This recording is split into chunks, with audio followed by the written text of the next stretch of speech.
Buenas noches, hermanos. Vamos a continuar con nuestro curso de Biblia. Estamos analizando el libro de Números. Y estábamos viendo la vez pasada el capítulo 12, que era toda esta rebelión que se hacía al interior, ¿verdad?, del núcleo familiar de Moisés, por así llamarlo, ¿no? ¿Verdad? Con Aarón, ¿verdad?, y con su hermana, que querían tener también un lugar importante, ¿no?, haciendo ver que ellos también tenían un valor profético y que por lo tanto se merecían todos los privilegios también, ¿no? ¿Y por qué solamente Moisés? Entonces veíamos todo lo que había sucedido, ¿no?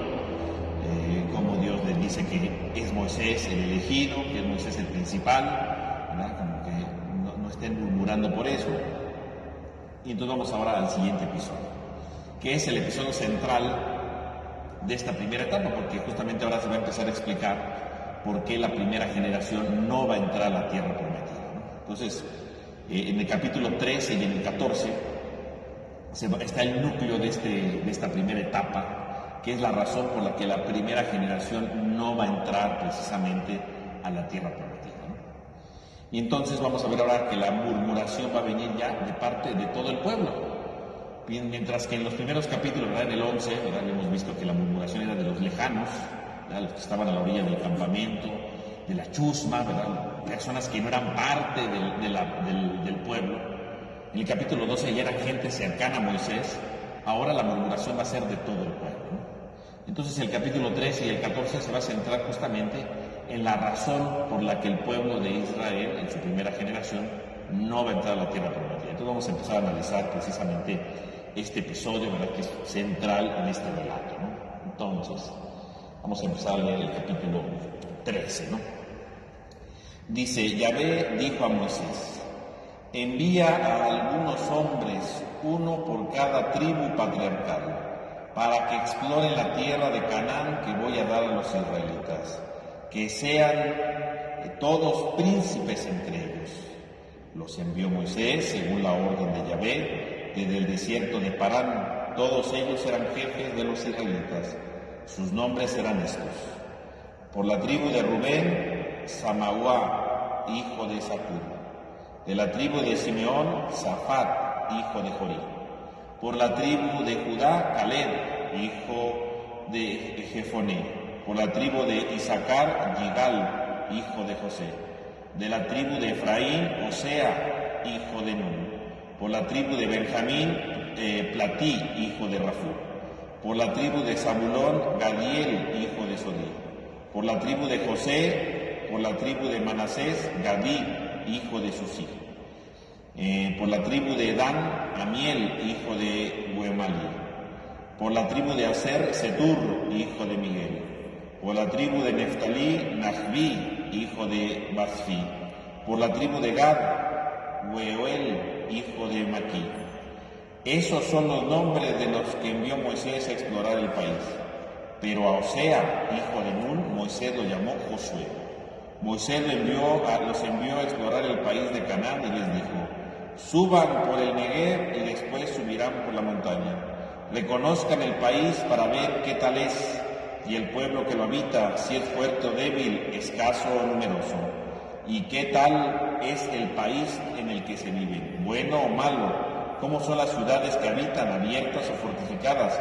Cómo es la tierra, fértil o pobre, si tienen árboles o no. Tengan valor y traigan algunos productos de ese país. Era el tiempo de las primeras uvas. Bien, entonces ahí está la instrucción, que dice que están a un paso de llegar ya a la tierra prometida, ¿no? Es decir, ya han caminado por el desierto, están a punto de entrar a la tierra prometida, ya la ven ahí, la tienen delante de ellos. Y entonces Moisés dice: bueno, no vamos a entrar así nada más porque sí, tenemos que ver cómo está la ciudad, ¿no? Tenemos que saber cómo está habitada esa ciudad, y entonces manda precisamente a que vayan a explorar, ¿no? Ahora, ¿cómo la van a explorar? Ahora Dios le dice: bueno, envía a algunos hombres, uno por cada tribu. Es decir, van a ir uno por tribu, precisamente representando a cada tribu, para que lo que ellos traigan de información, ¿verdad?, sea de parte de cada uno de la tribu, ¿verdad? No haya contradicción, ¿no? Es que fueron 4, pero este no es de mi tribu, a lo mejor me está engañando, ¿no? Todos tienen que ir. Y dice Dios que sean príncipes de cada tribu, o sea, que sean alguien distinguidos en la tribu. O sea, están a punto de entrar a la tierra prometida, ¿no? Salieron de Egipto con la promesa de llegar a la tierra prometida. Por fin se va a cumplir lo que tanto querían, lo que tanto añoraban. Por fin se va a cumplir, ha llegado el momento decisivo. Bueno, pues hay que averiguar cómo está la tierra. Uno por tribu, ¿verdad? Porque en el fondo, pues para que vean que no hay engaño, ¿no? Uno de cada tribu va a ir. No cualquier persona va a alguien importante, porque esta exploración es importantísima, ¿no? Es el inicio de la conquista de la tierra prometida. ¿Cómo se conquista la tierra prometida según esto? Pues y primero explorándola, ¿no? Pues tienen que ir a explorarla, tienen que ir a ver cómo es la tierra prometida, ¿no? Tienen que descubrir cómo es, no es así nada más de ya llegamos, no, hay que verlo, es algo importantísimo, ¿no? Lo que ellos han añorado, ¿verdad? Desde que salieron de Egipto es llegar a la tierra prometida, y por lo tanto se merece un respeto. Por eso, ¿quiénes lo van a explorar? Los principales de cada tribu, príncipes, dice, ¿no? O sea, gente importante. Esto es algo fundamental, ¿no? No nada más es pues manda a cualquiera, no. Un príncipe, para que su palabra sea creíble y para que vean el valor de lo que se viene a continuación, ¿no? Y entonces los mandan, ¿no? Y ahí van, ¿no? Van a ir los exploradores y solamente me van nombrando cada uno, y podemos nosotros resaltar aquí algo muy interesante, ¿no? Aquí por primera vez se habla de un cambio de nombre, ¿no? Dice, pero a Osea, el hijo de Nun, Moisés lo llamó Josué. Esto es muy interesante porque Josué ya había aparecido antes, ¿no? Si ustedes leen el libro del Éxodo, ¿no? En el capítulo 17, en el 32, en el 33, Josué ya había aparecido antes con Moisés. O sea, el nombre de Josué ya había aparecido. Incluso en el libro de Números apareció Josué, ¿verdad? Ahora que estábamos hablando en el capítulo 11, ¿no? Cuando Dios le da el espíritu a los ancianos, ¿no? A los 72 ancianos, ¿no? Decimos, bueno, ahí está el espíritu de Dios, y ahí aparece Josué, ¿no? Diciendo, es que hay unos que no estaban con todos, ¿no? Y entonces ahí aparece Josué. Y curiosamente aquí vuelve a aparecer Josué, pero antes de Josué, de decir que es Josué, dicen Osea, hijo de Nun, a quien Moisés le cambió el nombre y le puso Josué. O sea, este es el primer dato interesante en el que nos hace ver que aquel personaje Josué, que todo el mundo lo conoce, en realidad no se llamaba Josué, se llamaba Osea. Y es Moisés precisamente el que le cambia el nombre. Moisés le cambia el nombre. Fíjense, esto es muy importante, ¿no? Moisés le cambia el nombre. ¿Qué significa cambiar de nombre? Cambiar de misión. Entonces ahora se va a llamar Josué, que quiere decir Dios salva, ¿no? Y por lo tanto entonces significa que este hombre va a ser su sucesor, como lo vamos a ver más adelante, ¿no? Y significa que este hombre es el sucesor porque va a hacer visible la salvación de Dios. Porque él va a entrar a la tierra prometida, él va a ser el encargado, ¿verdad? Lo va a decir el libro de Josué justamente, ¿no? La conquista de la tierra prometida. Y en el fondo, ¿qué es la conquista de la tierra prometida? La salvación de Dios. Este hombre trae por objetivo traer la salvación que viene de Dios. Entonces, cambiarle el nombre significa, ¿cuál es la misión de este hombre? Llevar la salvación de Dios, ¿no? Ese es cambiarle el nombre. Dios viene a salvarlo, ¿no? O sea, está anticipando su futuro cargo. En este momento todavía no. Cuando él tome las riendas del pueblo, dirija al pueblo, lo lleve a la conquista de la tierra prometida, se notará el sentido de su nombre. ¿Por qué se llama Josué? Porque él trae la salvación de Dios. Y la salvación se va a dar ahí por medio de la conquista de la tierra prometida, ¿no? Entonces ahí está. Entonces es como la única cosa que podemos aquí agregar, ¿no? Y entonces van a explorar, ¿no? Y Moisés les va diciendo cuáles son las instrucciones fundamentales, ¿no? Primero que nada tienen que reconocer cómo es la tierra, ¿no?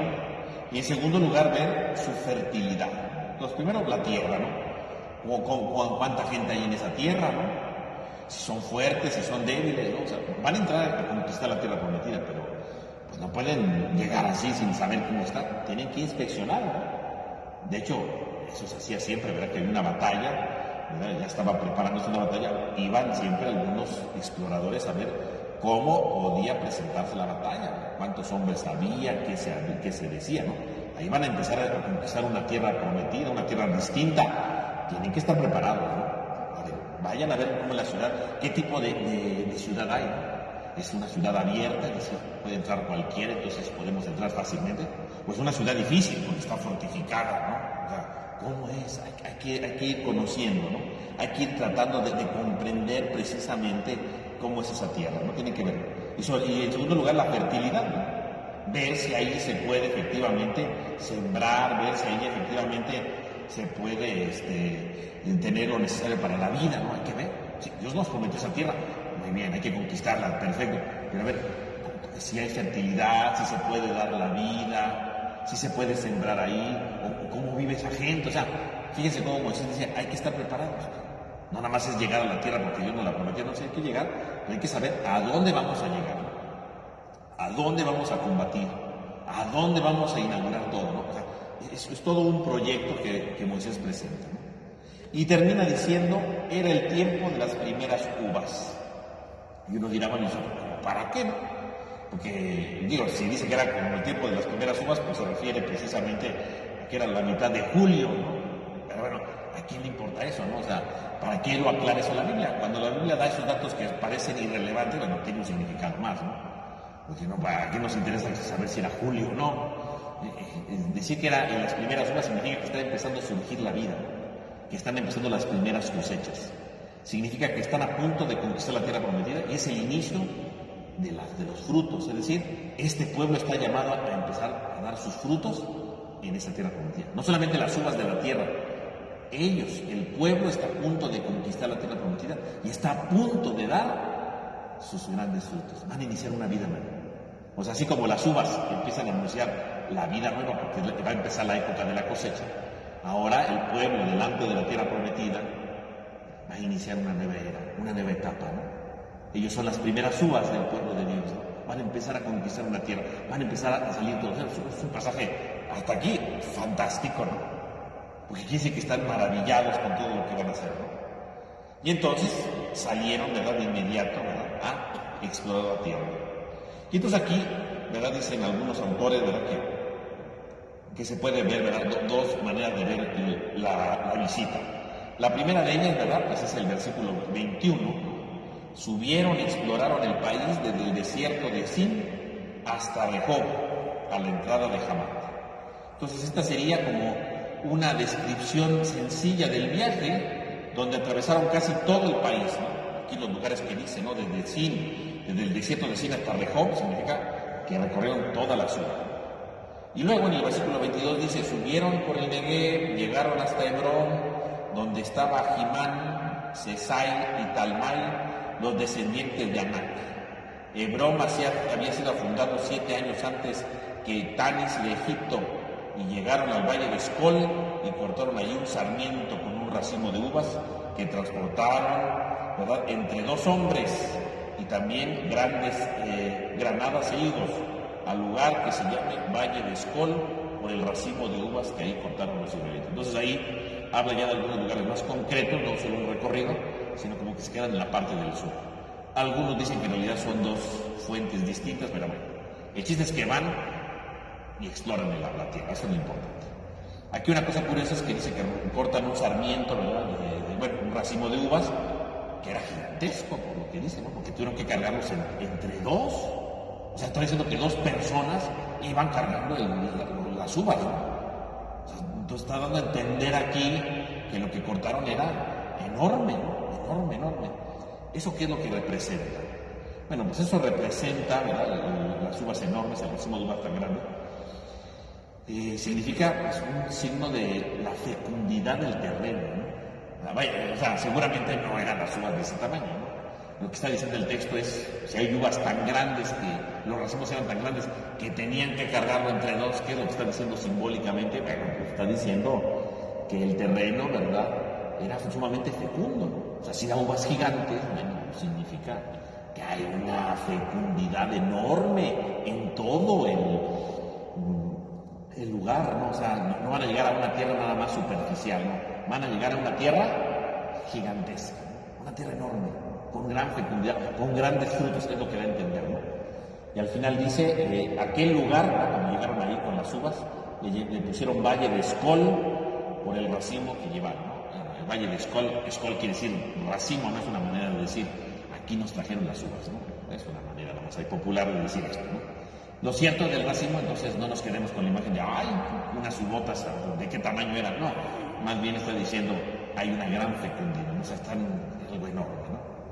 Y entonces el problema es que regresan, precisamente, ¿no? Regresan, entonces dicen, ¿no?, ahí, Al cabo de 40 días volvieron a explorar la tierra y fueron y se presentaron a Moisés, a Aarón y a toda la comunidad de los israelitas en el desierto de Parán, en Cades. Les hicieron una relación a ellos y a toda la comunidad y les mostraron los productos del país. Les contaron lo siguiente: fuimos al país el que nos enviaste, y en verdad que emana leche y miel. Estos son sus productos. Solo que el pueblo que habita el país es poderoso, las ciudades fortificadas y muy grandes. Hasta hemos visto ahí a descendientes de Anac. El amalecita ocupa la región del Negev. El hitita, el amorreo y el jebuseo ocupan la montaña. El cananeo la orilla del mar y la ribera del Jordán. Caleb acalló al pueblo delante de Moisés diciendo: subamos y conquistemos el país, porque sin duda podremos con él. Pero los hombres que habían ido con él le dijeron: no podemos subir contra ese pueblo, porque es más fuerte que nosotros. Y empezaron a desacreditar ante los israelitas el país que habían explorado, diciendo: el país que hemos recorrido y explorado es un país que devora a sus propios habitantes. Toda la gente que hemos visto allí es gente gigante. Hemos visto también gigantes, hijos de Anac, de la raza de los gigantes. Nosotros nos veíamos entre ellos como saltamontes y eso mismo parecíamos ante ellos. Pues ahí está, ¿no? Entonces llegan, dan el recuento de la situación, ¿no? Dice, después de 40 días regresan, o sea que la expedición dura 40 días. Recordemos que el número 40 representa lo completo. Si tardaron 40 días significa que hicieron una exploración completa, ¿no? Conocieron el país completo, ¿no? Pero ¿cuál es el problema? El problema es que van a visitar el país y resulta que se empiezan a quejar ellos, ¿no? Y entonces empiezan a decir primero, ¿no?, que ahí había descendientes de Anac, ¿no?, que se supondría, ¿verdad?, que eran personajes gigantes, ¿no?, que tal vez se refieran, ¿verdad?, si leyéramos el libro del Génesis, ¿no?, 6, 1 al 4, ¿no?, en Génesis 6, 1 al 4, se habla de estos gigantes, ¿no? Entonces, vamos a leerlo aquí brevemente, ¿no?, para tomar la idea de esto. ¿No? Dice 6, ¿no?, Génesis 1, 6 del 1 al 4, ¿no? Cuando la humanidad comenzó a multiplicarse sobre la faz de la tierra, les nacieron hijas, y vieron los hijos de Dios que las hijas de los hombres les venían bien, y las tomaron por mujeres, a las que preferían entre todas ellas. Entonces dijo Yahvé: no permanecerá para siempre mi espíritu en el hombre, porque no es más que carne y sus días serán solamente de 120 años. Los nefilim existían en toda la tierra por aquel entonces y también después, cuando los hijos de Dios se unían a las hijas de los hombres y ellas le daban hijos. Estos fueron los seres de la antigüedad, hombres famosos. Entonces aquí está diciendo que los hijos de Dios se juntaron con las hijas de los hombres y nacieron los nefilim. ¿Quiénes son los nefilim? Personajes gigantes. Y entonces a estos personajes gigantes podría estarse refiriendo aquí este texto, ¿no? Que bueno, aquí el Génesis 6, ¿verdad?, es un pasaje complejo, ¿no?, en sí mismo, antiquísimo, ¿verdad? Y entonces más bien está hablando aquí en primer lugar del pecado, ¿no? Cómo los hijos de Dios se juntan con las hijas de los hombres y entonces quiere decir que el pecado, ¿verdad?, porque recordemos que los primeros capítulos del Génesis estaban hablando del pecado, contamina todo, ¿no? Llega incluso al mundo de Dios y por eso nacen los gigantes, ¿no?, como una consecuencia del pecado, ¿no? Es decir, el pecado ha crecido tanto que hasta se ven contaminados los hijos de Dios y entonces que aparecen los gigantes, ¿no? Entonces fíjate, sería como una especie de desvirtuación de la creación, ¿no? Y bueno, eso sería como una idea general, ¿no? No vamos aquí a analizar este texto ahorita, ¿no? Entonces, ellos hacen referencia tal vez a este tipo de gigantes, ¿no? Podría ser, ¿no?, o bien otro tipo de gigantes, pero el chiste es que ellos ven gigantes ahí, ¿no?, que están viviendo ahí, ¿no? Y luego dice, aparte de estos gigantes, viven amalecitas.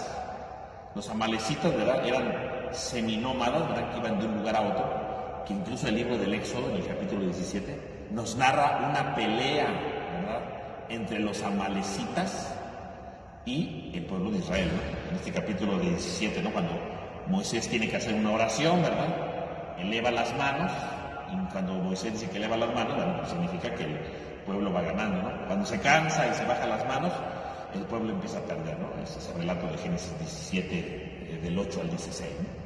Y ahí está la guerra, ¿no? Se supone que Josué y otro hombre, ¿verdad?, le ayudan a Moisés a tener las manos en alto, ¿no? Y entonces significa que cuando el pueblo trabaja unido, pueden vencer a los enemigos, ¿no? Y aquí, bueno, los enemigos se eran los amalecitas, pero en el fondo, ¿qué significa? Los enemigos, bueno, pues es el pecado, ¿no? El enemigo son todas las fuerzas que nos quieren impedir ser libres, ¿no? Cuando trabajamos en oración, unidos todos, podemos vencer cualquier pecado, ¿no? Esa es la idea central de ese relato, ¿no? Pero los amalecitas entonces ya habían aparecido. Entonces ahí están los amalecitas. Pero no solamente viven los amalecitas, también viven los hititas, ¿no? Que los hititas habían sido un imperio muy poderoso en la antigüedad, ¿no? Entonces, como diciendo, están gigantes, están los amalecitas que ya pelearon, ¿no? Es un pueblo guerrero. Están los hititas, que fue un imperio poderosísimo. Están los amorreos, ¿no? Que eran ocupantes, ¿verdad?, de la parte del Tigris y del Éufrates, que también era poderoso, ¿no? Están los jebuseos, que vivían ahí donde antes era Jerusalén, donde después va a ser Jerusalén, perdón, ¿no? Están los cananeos. Entonces, dice, hay muchas tribus. O sea, la descripción de entrada que está diciendo, pues la tierra está ocupada por gente muy fuerte, poderosas, guerreros, ciudades fortificadas, o sea, es una cosa terrible, ¿no? Y aquí entonces podemos ver dos niveles. El primer nivel, bueno, significa que la tierra prometida entonces sí está ocupada, y está ocupada por gente poderosa, ¿no? No es un montón de gente indefensa y no. La tierra prometida está ocupada, dice ellos, por gente poderosa, amalecitas, guerreros, hititas, un gran imperio, ¿no?, de la antigüedad, gigantes, o sea, es una cosa tremenda, ¿no? O sea, esta tierra es fecunda, es grande, pero está muy bien defendida. O sea, desde el fondo es un gran reto. Entonces lo podemos ver desde el nivel de la fe. Bueno, pues puede estar muy bien defendida, pero bueno, pues si Dios venció las aguas, ¿no?, y las abrió, las fuerzas del mal las abrió Dios, pues pueden ser imperios, pueden ser tribus, ¿verdad?, ciudades muy poderosas, pero si Dios abrió el mar, bueno, ¿a poco no pueden derrotar a esos pueblos, ¿no? O sea, puede ser una cosa que parece invencible, ¿no?, una cosa que parece gigantesca, una gran tarea, pero bueno, pues Dios se va a manifestar como siempre, ¿no? Si abrió el mar rojo, que no abra, ¿verdad?, esas fortalezas, ¿no? Si salieron de Egipto a pesar de todo, ¿verdad?, el faraón con su rudeza, con su violencia, lograron vencer al faraón con la ayuda de Dios. Bueno, pues ya han hecho eso, han recorrido parte del desierto, han salido adelante en el desierto de dificultades. Bueno, pues sí, a lo mejor la tierra se ve muy, muy grande, porque finalmente lo que vale la pena cuesta trabajo, ¿no? O sea, en el fondo están diciendo, bueno, hay grandes gentes. ¿Qué significa? Esa tierra prometida te la dio Dios, sí, pero te va a costar trabajo, porque las cosas que valen la pena cuestan trabajo, ¿no? O sea, no es que la tierra prometida pues, es cualquier cosita, no, es una cosa importante, imponente, ¿no? Cuesta trabajo, pero bueno, pues no pasa nada, ¿no? Si Dios ya venció tantas cosas, para que salieran de Egipto, bueno, poco no va a ayudarnos ahorita, ¿no? O sea, las cosas que valen la pena cuestan trabajo. Y si cuestan trabajo, Dios está con ellos para ayudarnos a vencer esto, ¿no? Pero el problema es que el pueblo, cuando relata todo esto, no lo está relatando nada más para ¿cómo se llama? Para exaltar la grandeza del pueblo y la acción de Dios en el futuro. Más bien lo está haciendo como para desanimar, ¿verdad? Como diciendo, está bien difícil, ¿verdad? Y en ese momento, ¿verdad?, Caleb, que era uno de las tribus, acalló al pueblo y le dijo, subamos y conquistaremos el país, porque sin duda podremos con él. O sea, Caleb no se siente en ningún momento amenazado, no se siente en ningún momento entristecido o temeroso. Caleb dice, vamos con fuerza, ¿verdad?, vamos con ánimo, podemos vencer a las tribus, podemos vencer a los enemigos, podemos vencer las adversidades. Vayamos, subamos, no tenemos por qué tener miedo, no tenemos por qué derrotarnos, subamos, podemos. O sea, Caleb está convencido de eso. Bueno, y en lo que te decíamos, se han vencido tantas cosas, ¿a poco no van a vencer esto, no? Su confianza está totalmente en el Señor, ¿no? Superarán todas las dificultades, ¿no? Todas las dificultades. Y por lo tanto, ¿verdad?, significa que ellos van a transformar totalmente su vida. Incluso más adelante Josué también les va a decir, vamos, no tengan miedo, ¿no? En el capítulo 14, ¿verdad? Josué también los va a animar, ¿no? De hecho, los únicos, ¿verdad? Va a morir la primera generación, y los únicos que van a entrar a la tierra prometida de la primera generación, ¿quién va a ser? Josué y Caleb, ¿no? Porque fueron los únicos que confiaron en Dios, ¿no? Son los únicos. Los demás no confiaron en Dios y no van a entrar. Y entonces, pues Caleb estaba muy contento. Vamos, ya, o sea, ya estaba la tierra, estaba enfrente de ellos, ya vamos a conquistarla, ya. ¿Qué tenemos miedo? Ya sabemos cómo están las cosas, ya sabemos cómo están las ciudades, ya sabemos cómo está distribuido todo, ¿no? Vamos a conquistarla, ¿no? Vamos, o sea, no perdamos tiempo, está ahí delante de nosotros, ya. Ya que podemos, o sea, hemos caminado por el desierto, hicimos una alianza con Dios, ya estamos aquí. Dios ha estado con nosotros, ¿qué va a pasar? Ya empecemos ahorita. Y en ese momento lo frenan, ¿verdad? No podemos subir contra ese pueblo porque es más fuerte que nosotros. Empieza el desánimo. Y empezaron a hablar mal a los israelitas del país que habían explorado. Entonces el ánimo de Caleb se viene para abajo en ese momento y empiezan a decir, no, está bien difícil, ¿no? El país lo hemos recorrido, lo hemos explorado, ¿no? Dice, es un país que devora a sus propios habitantes, ¿no? Es un país que devora a sus propios habitantes. O sea, es una expresión durísima, ¿no? O sea, el país que devora a sus habitantes, ¿no? O sea, no solamente es un país difícil porque tengan que, ¿cómo se llama?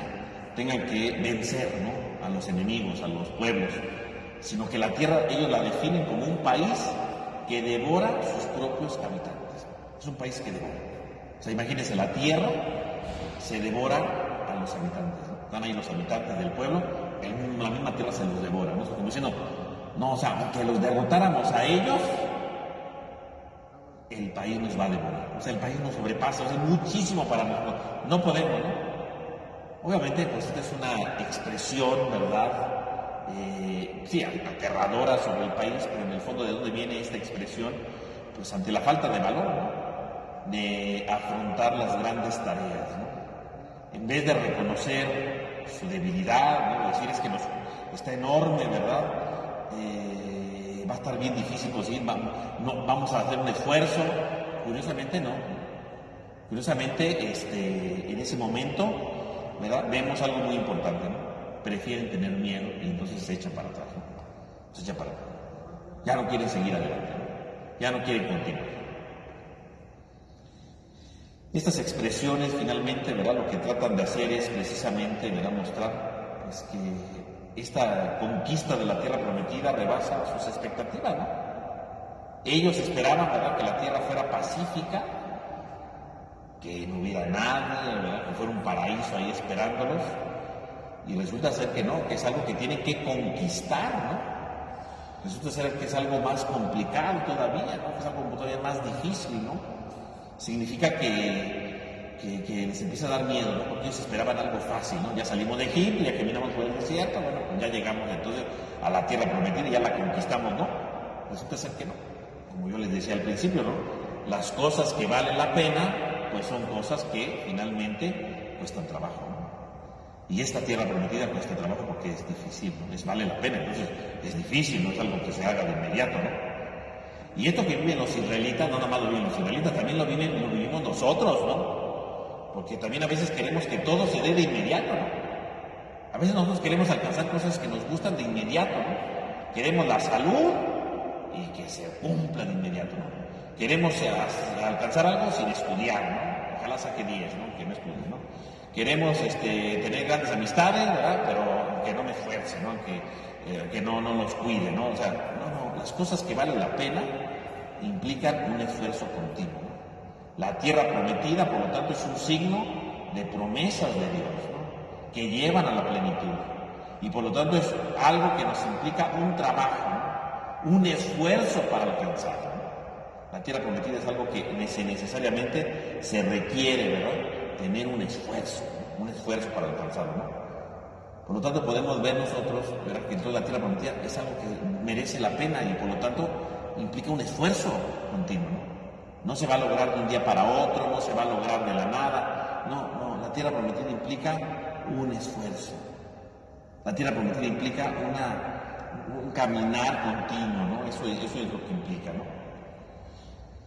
Incluso verá la descripción de los gigantes, que en realidad, pues, si lo pensamos bien, pues nunca existieron, porque en el libro de Josué, cuando entran a conquistar la tierra prometida, jamás hablan de los gigantes, ¿no? O sea, los gigantes son cosas que ellos se inventaron, ¿no?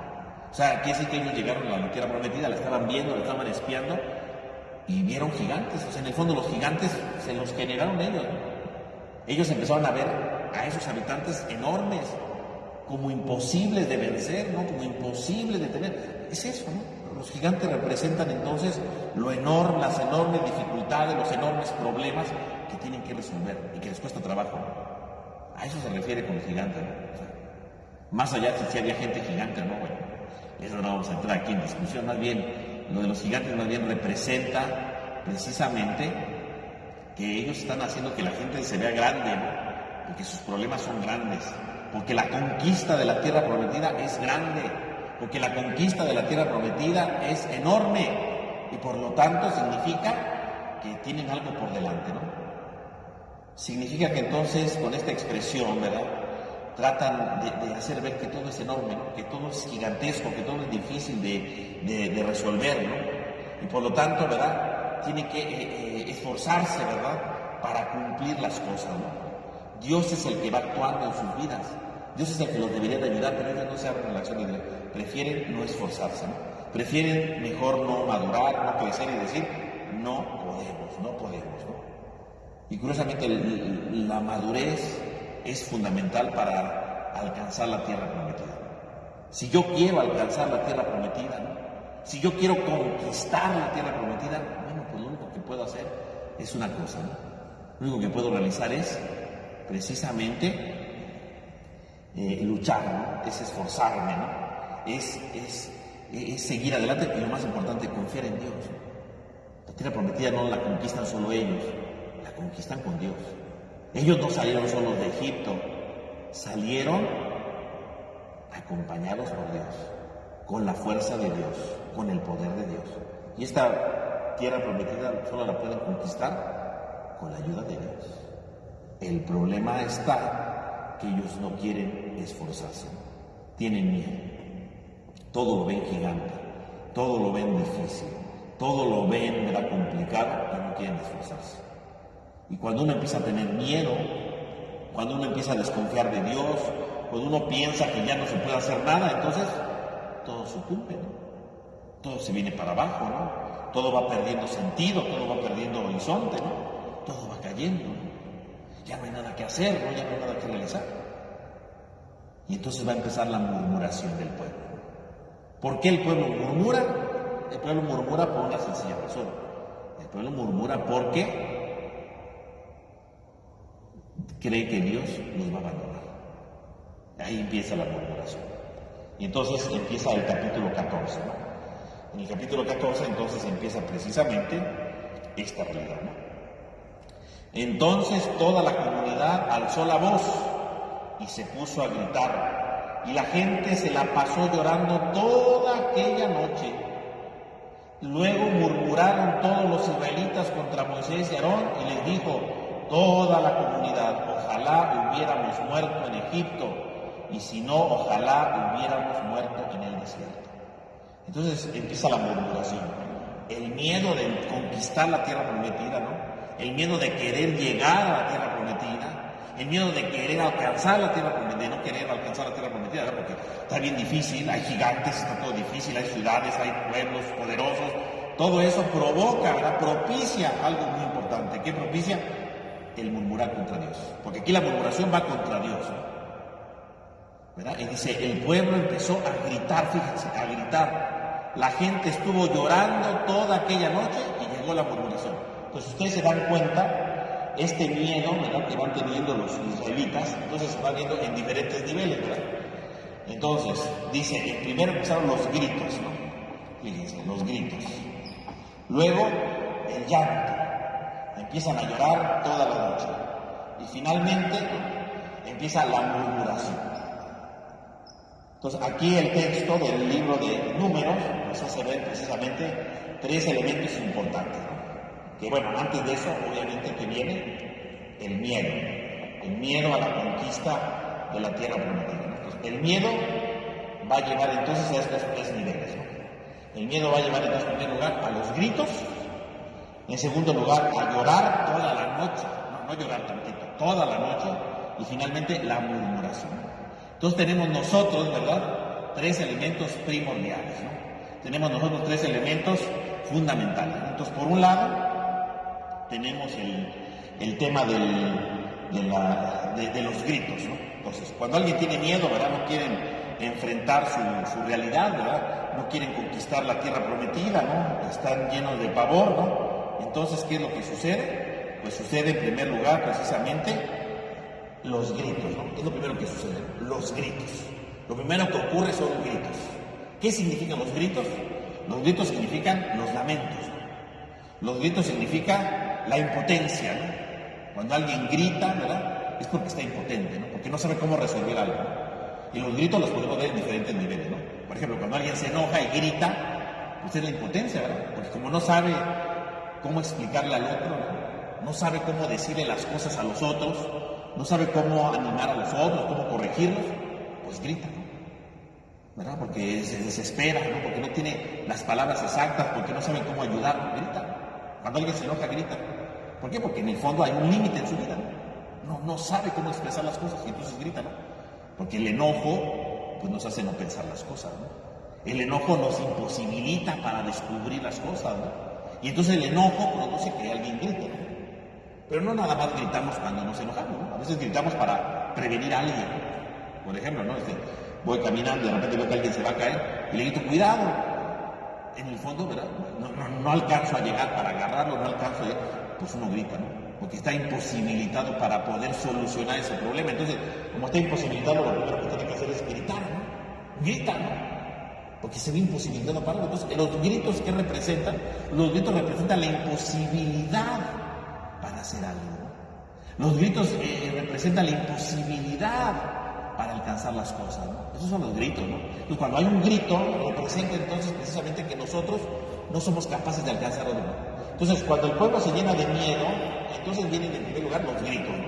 El pueblo se siente incapaz, ¿verdad?, precisamente de hablar con Dios, ¿no? Se siente imposibilitado, ¿verdad?, para hacer las cosas. No podemos conquistar la tierra. ¿Qué les queda? Gritar, ¿no? O sea, entonces, el grito representa la impotencia, ¿no?, la impotencia de poder alcanzar algo, ¿no? Esos son los gritos, ¿no?, en primer lugar, ¿no?, la imposibilidad, la impotencia de hacer algo. En segundo lugar, no se quedan con los gritos, y entonces empiezan a llorar, ¿no? ¿Y qué significa llorar? Llorar pues significa lamentarse de algo, ¿no? Eso significa llorar. Están lamentándose de algo. Entonces, primero se sienten imposibilitados, ¿verdad?, incapaces de hacer algo, y entonces lloran. ¿Y qué significa llorar? Entonces, pues que se lamentan de su desgracia, ¿no? Y dice, lloraron toda la noche, o sea, se sintieron toda la noche desafortunados, ¿no? Se sintieron toda la noche lamentándose de su tristeza porque nada les sale bien, porque todo está terrible, porque todo se viene para abajo. Se lamentaron toda la noche, ¿no? Entonces tuvieron gritos, primero, que es la impotencia, ¿no? Y luego llantos, la tristeza, ¿no? Como ya no podemos hacer nada, ¿qué es lo único que nos queda? Estar tristes, ¿no?, estar melancólicos, tanto caminar por el desierto para que no lleguemos a la tierra prometida, ¿no? Entonces son los llantos, ¿no? Entonces, en segundo lugar, son los llantos, ¿no? El creer que no podemos cambiar nada, ¿no? El creer que todo está perdido, ¿no? El creer que todo se viene para abajo, ¿no? Eso representa los llantos, ¿no? Todo se viene para abajo, ¿no? Ya no sirve para nada. Y no es un cualquier llanto, no es que nomás lloraron un día, ¿verdad? Perdón, no es que lloraron un ratito, sino lloraron toda la noche, ¿no? Toda la noche estuvieron llorando, ¿no? Toda la noche estuvieron lamentándose, o sea, una tristeza infinita, ¿no? Exagerada, ¿no? O sea, ¿quién va a llorar toda la noche por eso? O sea, en lugar de ponerse a conquistar la tierra, prefirieron llorar, ¿no? O sea, es más fácil llorar y decir, ay, tanto para nada, ay, tanto para nada. Eso es el que llora, ¿no? Llorar toda la noche significa el que se permanece en un estado de lamentación siempre, ¿no? El que decide no afrontar sus problemas, el que decide no conquistar la tierra, ¿para qué? Para llorar, ¿no? Para lamentarse, para pensar que su vida no tiene sentido. Eso es llorar toda la noche. O sea, él tiene la tierra prometida. Dios los llevó hasta ahí, Dios los sacó de Egipto, Dios los ha acompañado, Dios les ha dado todo. Pues ya que faltaba conquistar la tierra prometida. Era el momento de dar un nuevo proyecto en la vida. Y quiso el pueblo de Israel llorar toda la noche. Decir, no podemos. Qué triste, ¿no? No vamos a poder. Llora. Y claro, si uno se siente impotente, ¿no? Grita. Si uno se le ve lamentándose porque no puede hacer las cosas, ya lo único que le queda es murmurar, murmurar. Ahora lo único que puede hacer es murmurar. ¿Y murmurar contra quién? Contra Dios. Es lo único que le falta, ¿no? Murmurar contra Dios. Ahora lo único que queda es la murmuración. Ya no tiene oportunidad para otra cosa. Si no pueden conquistar la tierra, ya estuvieron chillando, ¿qué es lo que les queda? Pues échale la culpa a Dios, ¿no? Pues sí. O sea, no puedo hacer nada, grité, ya estuve triste toda la noche porque no puedo hacer nada. Entonces, ¿qué vamos a hacer? Pues vamos a murmurar. ¿A quién le vamos a echar la culpa? No se van a echar entre ellos mismos, ¿no? Se le empiezan a echar a Dios, empiezan a murmurar. Ojalá nos hubiéramos muerto en Egipto, ojalá nos hubiéramos muerto en el desierto. O sea, empiezan a murmurar contra Dios y empiezan a desear la muerte. Fíjese cómo entonces el libro de Números hace ver que el pueblo empieza entonces a rechazar la tierra prometida. Es lo que va a decir más adelante Dios. O sea, ¿por qué en el fondo esta generación no va a entrar a la tierra prometida? Pues porque no quieren entrar, porque no quieren esforzarse, porque están llorando y porque prefieren la muerte. Ojalá hubiéramos muerto en el desierto. ¿Y qué les va a pasar? Se van a morir en el desierto y no van a entrar a la tierra prometida. Sus palabras se cumplen. Es su deseo, ese es su deseo, ¿no? Ojalá nos hubiéramos muerto en el desierto. Bueno, pues ojalá no, se van a morir en el desierto. Si no quieres luchar porque tienes miedo, si no quieres luchar porque te sientes impotente, si estás nada más lamentando de tu miseria, empiezas a pedir la muerte, murmuras a favor de tu muerte, bueno, pues no vas a entrar a la tierra prometida, no porque Dios los castigue, porque hay gente que dice, ay, Dios los castigó. No, Dios no los castigó. Ellos quisieron morirse, ¿no? Si no hubieran querido morirse, se hubieran lanzado a la batalla, ¿no? Hubieran confiado en Dios. Pero en lugar de luchar y de conquistar la tierra prometida, ¿qué prefirieron? Murmurar y desear su muerte. Eso es lo que quisieron. ¿Por qué no entró la primera generación? Pues porque deseó la muerte, ahí lo está diciendo, ¿no? Ojalá hubiéramos muerto en el desierto, ¿no? Ojalá nuestra vida se hubiera acabado en el desierto. Ojalá todo se hubiera terminado, ¿no? Ojalá todo se acabara ya. La murmuración total. Fíjense cómo entonces este texto es terrible, ¿no? O sea, imagínense todo lo que el pueblo ha vivido. Estar en Egipto, salirse, caminar por el desierto. Dios les ha ido ayudando, ¿no? Todo lo que ha vivido. Dios hizo una alianza con ellos. Ustedes son mi pueblo, vivan esto, sean libres. El libro de Levítico verá todas las leyes, ¿verdad? Para que puedan unirse a Dios, para que puedan hacerse santos como Dios. Empieza el libro de Número caminando por el desierto. Por fin llegaron a la tierra prometida y salen con que ojalá nos hubiéramos muerto en el desierto. No puede ser. Es lo peor que puede pasar, ¿no? Es lo más absurdo de todo, ¿no? O sea, ¿para qué hicieron todo eso? Pues hubieran quedado en Egipto desde el principio, ¿no? O sea, todo lo que Dios ha hecho por ellos y ese día sale porque, no, mejor no la conquistamos y mejor ojalá no nos hubiéramos muerto en el desierto. ¿Quién va a entrar a la tierra prometida así? Nadie. Ese pueblo no merece entrar a la tierra prometida. Bueno, y no merece, decimos no porque Dios los castigue, no merece porque ellos mismos se quitaron ese derecho, ¿no? Prefirieron morirse en el desierto antes de querer luchar por la tierra prometida. Y esto que le pasa al pueblo de Israel no nada más cree que le pasa al pueblo de Israel, eso le pasa a mucha gente. ¿Cuánta gente se esfuerza por cumplir ciertas cosas? Se esfuerza, se desvela, trabaja y de repente un día dice, no puede. Y se muere en el desierto, no físicamente, se muere espiritualmente porque no alcanza sus proyectos. Hay mucha gente que trabaja, que se esfuerza por alcanzar metas y el día que tiene la posibilidad de alcanzar esas metas, se rinde y dice, no puedo, no voy a poder, está bien difícil, ¿no? Entonces, ¿para qué tantas cosas, no? Hay gente que estudia, que se esfuerza por estudiar y ya que termina todo, no, va a estar bien difícil trabajar de esto, mejor no. ¿Para qué hizo tanta cosa, no? O sea, no nada más el pueblo de Israel creen que es el único que no entró. Hay mucha gente que no entra a la tierra prometida porque le da miedo a la mera hora, ¿no? Cuando ya está ahí enfrente todo, le da miedo. No quiere seguir adelante. Porque le dio miedo, porque tiene un problema. Hay personas, ¿verdad?, que se esfuerzan, ¿verdad?, por ejemplo, por vivir con una persona, ¿verdad?, son novios, ¿verdad?, y se quieren mucho, y el día que llega un problema, ¿verdad?, dice, no, mejor ya no me esfuerzo, no, yo no quiero enfrentar este problema, mejor no divorciamos, ¿no? ¿Por qué se divorcia? No hay tanta gente, ¿verdad? Y rápida, porque no digan, te aguantaron 50 años, no, se divorcia luego, al año, ¿por qué? Porque cuando vieron el problema, ¿qué dijeron? No, yo no puedo, eso está bien difícil, no, mejor yo dejo a esa persona, yo no puedo, ¿no? Sí, porque entonces, ¿para qué tanto tiempo de estar de novio? ¿Para qué tanto tiempo de querer conquistarlo, conquistarla? Si al final cuando llegó el problema dijeron, no, es que aquí ya, yo estoy así, no, está bien difícil, yo ya no puedo.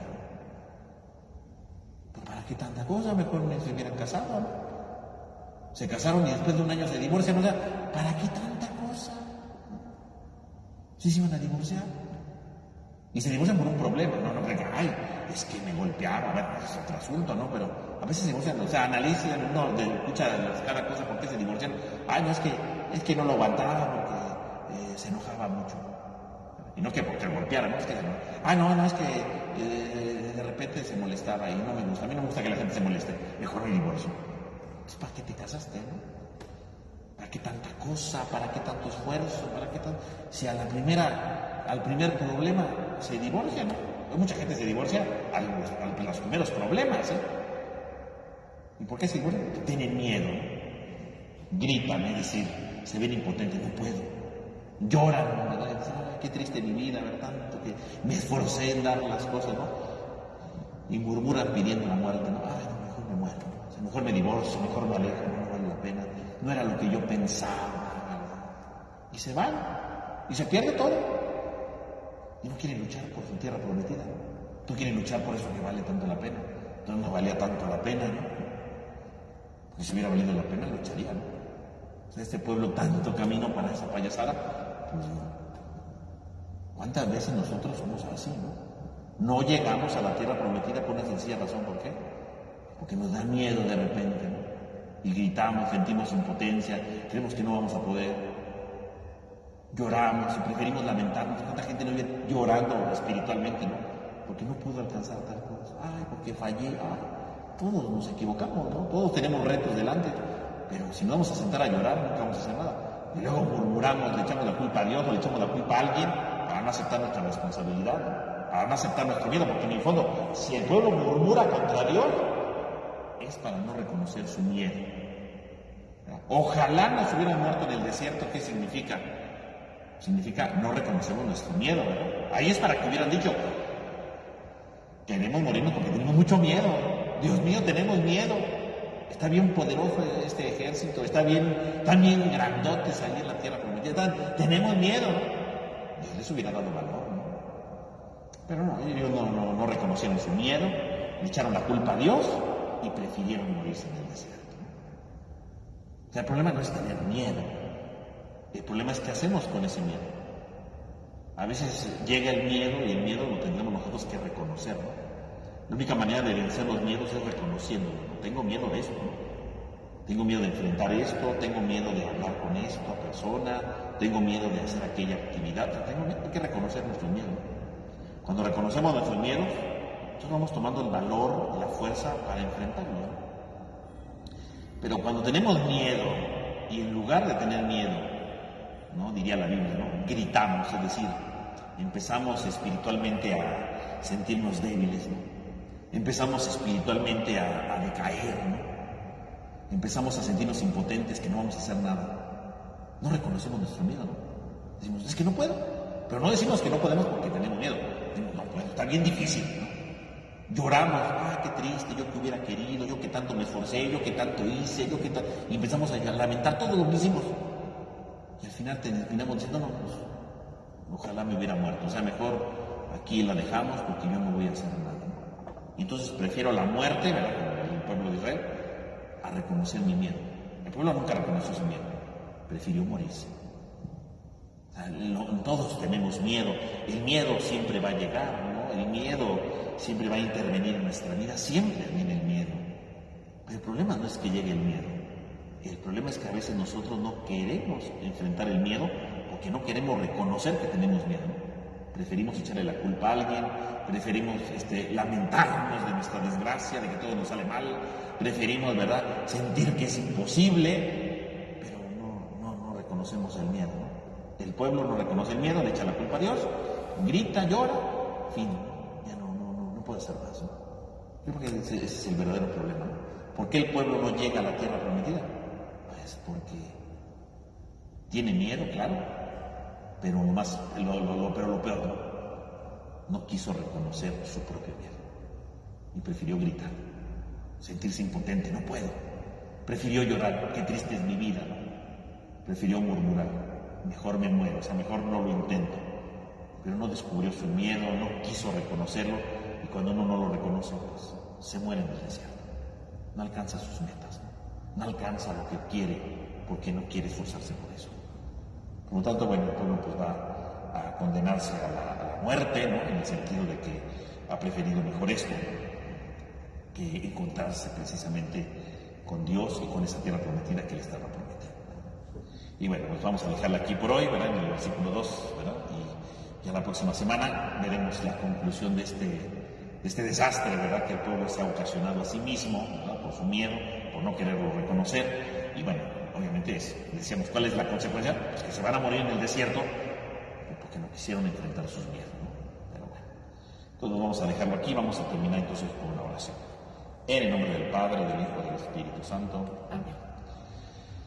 Te damos gracias, Señor, porque nos ha reunido en esta noche. Te pedimos por cada uno de nosotros para que nos ayudes a reconocer las grandes tierras prometidas que están delante de nosotros, que nos ayudan a crecer, que nos ayudan a alcanzar la felicidad. Pero lo más importante es ayúdanos a descubrirla y a no tener miedo, ¿no? A vencer si tenemos ese miedo, ¿verdad?, a vencerlo, a fin de irlas conquistando poco a poco, a no ser como ese pueblo de Israel, sino abrirnos a tu gracia para dar los frutos que tú esperas de cada uno de nosotros. Te lo pedimos a ti que vives y reinas por los siglos de los siglos. Amén. En el nombre del Padre, del Hijo y del Espíritu Santo. Amén. Bueno, pues aquí concluimos. Que tengan todos una buena noche. Nos vemos Dios mediante la próxima semana.